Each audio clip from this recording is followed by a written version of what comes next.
જય માતાજી, જય શ્રી કૃષ્ણ મિત્રો। તો આજના વિડીયોમાં આપણે આવી ગયા છે મહેસાણા જિલ્લાના કડી તાલુકાના જાસલપુર ગામે, જે આવેલું છે અતિ પ્રાચીન અને સુપ્રસિદ્ધ મેલડી માતાજીનું મંદિર।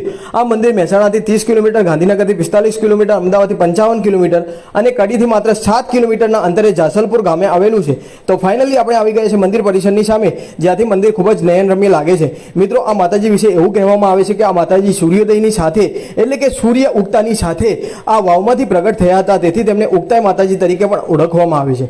આ મંદિરમાં મેલડી માતાની સાથે નવદુર્ગાની પણ સ્થાપના કરવામાં આવી છે, જેના તમે દર્શન કરી શકો છો। આ વાવ અને મંદિર 1000 વર્ષ કરતાં જૂનું હોવાનું માનવામાં આવે છે। શ્રી મંદિર સેવા ટ્રસ્ટ વિદેશમાં રહેતા ભાઈઓ અને ગ્રામજનોના સહયોગથી સરસ પ્રકારની કલાકૃતિઓ અને શિલ્પી કામ દ્વારા ભવ્યથી ભવ્ય આ વાવ અને મંદિર બનાવવામાં આવે છે। આ મંદિરના ઇતિહાસ વિશે જો ટૂંકમાં વાત કરવામાં આવે તો કડીના સુબા મલ્હારાવ જ્યારે જાસલપુર વાવમાંથી પથ્થરો લઈ પોતાનો મહેલ 7 વાર બનાવ્યો અને માતાજીએ 7 વાર એ મહેલને બનવા ન દીધો, એટલે કે 1 વાર 2 વાર નહીં, 7 વાર માતાજીએ મહેલને પાડી